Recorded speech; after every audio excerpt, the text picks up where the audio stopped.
वृषभ लग्न, taurus ascendant, जुलाई 2026 के महीने में आपके व्यवसाय बिजनेस में क्या उतार चढ़ाव है, जॉब में न्यू जॉब अपॉर्चुनिटीज़ हैं या नहीं हैं, जॉब में प्रमोशन है या नहीं है, परफॉर्मेंस आपकी कैसी रहेगी, हेल्थ में उतार चढ़ाव क्या हैं, शेयर बाज़ार में किस तरह का माहौल रहेगा, आपके लिए लाभकारी रहेगा या घाटा का सौदा साबित हो सकता है, जो शादीशुदा लोग हैं मैरिड लाइफ उन लोगों के लिए कैसी रहेगी।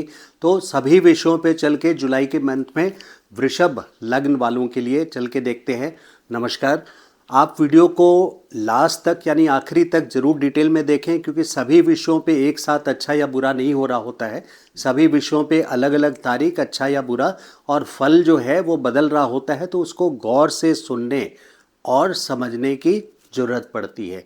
क्योंकि प्लानिंग आप ज्योतिष वीडियोस के हिसाब से करके चलें तो आपकी सफलता बेटर हो सकती है। चीज़ों को जो आपका समय है उसको आप गहराई से समझें तो आप अपनी प्लानिंग उस अकॉर्डिंग कर सकते हैं या कॉशन रख सकते हैं, सावधानी रख सकते हैं।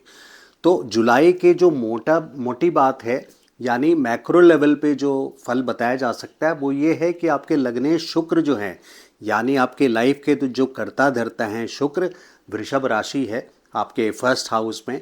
तो शुक्र 4 जुलाई से ही लेकर के अगस्त तक, यहाँ पे 1 अगस्त तक 4 जुलाई से चौथे भाव में है। अब चौथा भाव जो है ये अध्यात्म का भाव है, यानी यहाँ पे पूरे जुलाई के महीने में आप लोगों को प्लानिंग की ज़रूरत है। यानी प्लानिंग में अगर आप समय दें तो ये जुलाई का महीना प्लानिंग के लिए सक्सेसफुल रहेगा। ये स्लो टाइम जाएगा, बहुत बड़ा एक्शंस आपको देखने को नहीं मिलेगा, बहुत ज़्यादा अपॉर्चुनिटीज़ आपको जुलाई के मंथ में आते हुए नज़र नहीं आएगी। जो भी ज़रूरी मीटिंग्स है या बहुत बड़े काम आपके हैं तो मैं ये सजेस्ट करूँगा कि आप 1 अगस्त से लेकर के 2 सितंबर के बीच में करें जुलाई के मंथ में। अब जो बहुत ज़रूरत है उसको तो आप करेंगे ही जुलाई में, कुछ इम्पॉर्टेंट मीटिंग्स भी करेंगे, लेकिन ऐसे कुछ फैसले होते हैं जिन पे पूरा साल टिका होता है या पूरा आर्थिक स्थिति अगर टिकी है, जॉब चेंज की सिचुएशन टिकी है, तो ऐसे इम्पॉर्टेंट विषयों पे आपको खास करके 1 अगस्त तक अगर आप रुक सकते हैं तो 1 अगस्त से लेकर के 2 सितंबर तक यानी पूरा महीना अगस्त में आपको रहेगा, जब आपके केंद्र के स्वामी लग्नेश जो हैं वो त्रिकोण भाव में रहेंगे और पंचम भाव में बहुत शुभ फल देंगे। तो पहली बात तो ये समझ आई कि शुक्र जुलाई के महीने में चौथे भाव में प्लानिंग के लिए बेस्ट है। आपको स्लो टाइम महसूस होगा कि चीज़ें आगे नहीं बढ़ रही है, बहुत सारी विपत्ति भी आपको आते हुए अगस्त में दिखाई देगी। उसकी वजह यह है कि शनि की तीसरी दृष्टि आपके पहले भाव में, घर में जो आपके जन्म राशि में ही जो मंगल है उस पे पड़ रही है। तो मंगल पे शनि की दृष्टि एक डिस्प्यूटेबल सिचुएशन बनाती है, यानी यहाँ विपत्ति आने की, परेशानियाँ आने की संभावना भी जुलाई के महीने में सभी क्षेत्रों में बन जाता है। क्योंकि सभी क्षेत्र इसलिए क्योंकि आपके पहले घर में ही, पहले भाव में ही मंगल इस पूरे महीने जुलाई के महीने हैं। तो विपत्ति भी पूरे मंथ दिख रही है, स्लो पहले से था। अब फाइनेंशियल सिचुएशन अगर मैं देख रहा हूँ तो फाइनेंशियल सिचुएशन में भी क्योंकि बुध वक्री अवस्था में है, जिसके वजह से एग्जैक्ट डेट्स पर भी हम आएंगे, जिसके वजह से खर्च यहाँ नज़र आ रहा है कि फाइनेंशियल आउटफ्लो, देखिए इनफ्लो भी होगा 15 जुलाई तक, कैश फ्लो इनफ्लो भी देखने को मिलेगा, लेकिन साथ में कैश आउटफ्लो या जो इरिटेंट्स होते हैं, जो विपत्ति होती है, जो खर्चा नाजायज़, मतलब जो आपको समझ नहीं आएगा, इलॉजिकल खर्चा है, वो भी बुध वक्री स्थिति में आपको देखने को मिलेगा। तो ये कुछ ट्रेंड्स हैं मेजर मंथ के। अब सबसे पहले चल के देखते हैं आपके प्रोफेशनल लाइफ पे। तो प्रोफेशनल लाइफ में सबसे बड़ी चीज़ है, जैसे मैंने बताया कि आपके लग्नेश शुक्र चौथे भाव में है। अब चौथे भाव में प्लानिंग का टाइम है, बहुत बड़ा मेजर स्टेप लेने का या रिजल्ट एक्सपेक्ट करने का समय जुलाई का मंथ नहीं है, बल्कि चूँकि शुक्र केतु के ऊपर से गोचर करेंगे, केतु एक सबक देता है, अध्यात्म की ओर खींचता है, कोई ना कोई दर्द देता है आपको, तो 8 जुलाई से लेकर के 13 जुलाई के बीच में आपको विशेष करके सभी क्षेत्रों में, यानी फाइनेंस हो या करियर हो या स्वास्थ्य हो, स्टॉक मार्केट हो, सभी क्षेत्रों में आपको 8 जुलाई से लेकर के 13 जुलाई तक विशेष करके केयरफुल रहना है। तो करियर में इम्पॉर्टेंट जो बहुत बड़ी चीज़ें आपके लिए है, अगर आप उसको अगस्त के लिए टाल सकें तो ये बेस्ट पोजीशन रहेगा जब आपके लग्नेश पंचम भाव में रहेंगे, यानी त्रिकोण में रहेंगे, जिसके वजह से 1 अगस्त से लेके 2 सितंबर तक का जो टाइम है ये बेस्ट साबित होगा।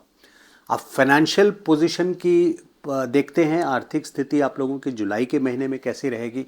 तो देखिए 15 जुलाई तक सूर्य की स्थिति वहाँ पे कैश फ्लो तो ज़रूर लेके आ रहे हैं, लेकिन 7 जुलाई से 24 जुलाई तक ये वो टाइम रहने वाला है जब बुध वक्री, हालांकि अस्त अवस्था में है लेकिन इसके बावजूद चूंकि वक्री अवस्था में है तो आउटफ्लो होना भी तय है, निश्चित है।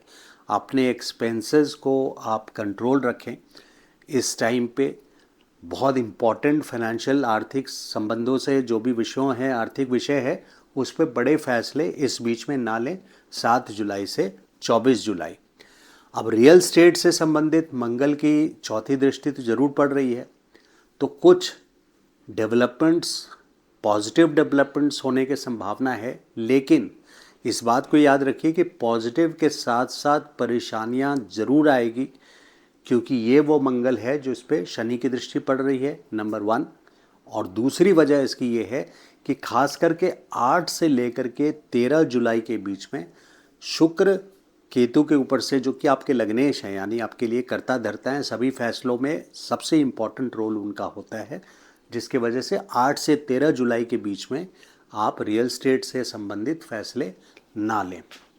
स्टूडेंट्स के लिए बुध पंचमेश है, यानी आपके लिए फिर से 7 जुलाई से 24 जुलाई ये वो टाइम है जब कोई ना कोई डिस्टर्बेंसेस, विपत्ति आ सकती है, कोई बदलाव होगा। विपत्ति से ज़्यादा बदलाव का समय है, सब्जेक्ट चेंज करने का बदलाव हो सकता है। टीचर के साथ, अपने शिक्षक के साथ आपकी मिसकम्युनिकेशन हो सकता है, या आप ज्ञान प्राप्ति में आप कुछ और समझ ले, पढ़ कुछ और रहे हैं और समझ कुछ और आ रहा है, किताब आपकी कुछ और बोल रही है, क्योंकि बुध जो है वक्री अवस्था में रहेंगे, जिसके वजह से 7 जुलाई से लेकर 24 जुलाई तक आपको केयरफुल रहना है एज अ स्टूडेंट। हेल्थ के संबंध में देखिए, हेल्थ एक कुछ इरिटेंट बन के रहेगा, यानी परेशानी का विषय आपके लिए जुलाई के महीने में बन के रहेगा। उसकी वजह यह है कि फर्स्ट हाउस आपका डिस्टर्ब हो रहा है, यानी पहला घर जो है, जो आपके बारे में, आपके शरीर के बारे में पूरी तरह से बताता है, आपके जीवन, पूरे जीवन के बारे में। तो शनि की दृष्टि मंगल पे पड़ रही है, जिसके वजह से हेल्थ एक इरिटेंट मैं बोल रहा हूँ, यानी कहीं ना कहीं परेशानी, बहुत बड़ी कोई परेशानी नज़र नहीं आ रही। 6, 8, 12 घर खाली हैं, लेकिन चूँकि द्वादश यानी 12वें घर के स्वामी मंगल हैं, तो वहाँ पे हेल्थ संबंधित परेशानी, और वो भी पहले घर में है, यानी सभी क्षेत्रों में लाइफ क्या पे परेशानी और हेल्थ में भी परेशानी के चांसेस हैं। स्टॉक मार्केट में देखिए 7 जुलाई से 24 जुलाई पंचमेश हैं, बुध 5वें घर के स्वामी हैं और वक्री अवस्था में रहेंगे।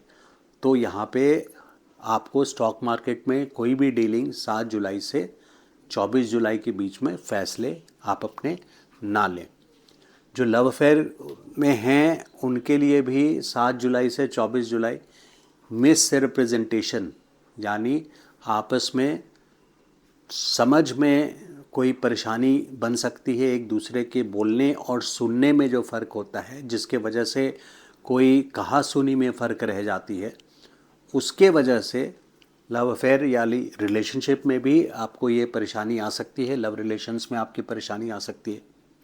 मैरिज के लिए यहाँ पर भी परेशानी वाला मैंने पूरा जुलाई का महीना देखा, क्योंकि मंगल की दृष्टि जो सप्तमेश हैं, यानी आपके हाउस ऑफ मैरिज के जो स्वामी हैं, जो शादी को गवर्न करते हैं, जो लोग मैरिड हैं उनके लिए है ये बात। तो मंगल पर शनि की दृष्टि पड़ रही है, जो कि अपने शादी वाले घर को देख रहे हैं। तो काफ़ी सारी परेशानियां भी नज़र आ रही है, स्लो टाइम भी है। मेरी ये सजेशन मेरा ये रहेगा कि आप 1 अगस्त के बाद इम्पोर्टेंट स्टेप्स लें और बड़े रिजल्ट्स को जुलाई के मंथ में एक्सपेक्ट ना करें। बड़े सावधानी के साथ जुलाई के फैसले लें। हालांकि यहाँ पे आपके लिए राहु दशम स्थान पे एक एम्पायर की ओर ग्रेजुअली ले जा रहे हैं। ये एक मोटी और बड़ी बात है कि राहु के 10वें भाव से गोचर प्रोफेशनल सक्सेस को एश्योर करता है, उसकी श्योरिटी देता है। बृहस्पति भी पिछले महीने 2 जून से अपने उच्च राशि में आपके 3रे भाव में आ चुके हैं और भाग्य स्थान को देखने का मतलब है कि आपके भाग्य में उदय जून 2026 से लेके जून 2027 तक के बीच में काफ़ी अच्छा प्रोग्रेस और अपलिफ्टमेंट, यानी जिस स्टेज पे आप हैं उससे आपको ऊपर उठाना, भाग्य का साथ आपको इस पर्टिकुलर 1 ईयर में भाग्योदय होने के पूरे चांसेस हैं। तो ये था वृषभ लग्न यानी टॉरस एसेंडेंट वालों के लिए जुलाई 2026 का महीना। वीडियो अगर अच्छा लगा हो तो लाइक एंड शेयर कीजिएगा और चैनल को सब्सक्राइब नहीं किया है तो please subscribe to the channel. Thank you so much. नमस्कार।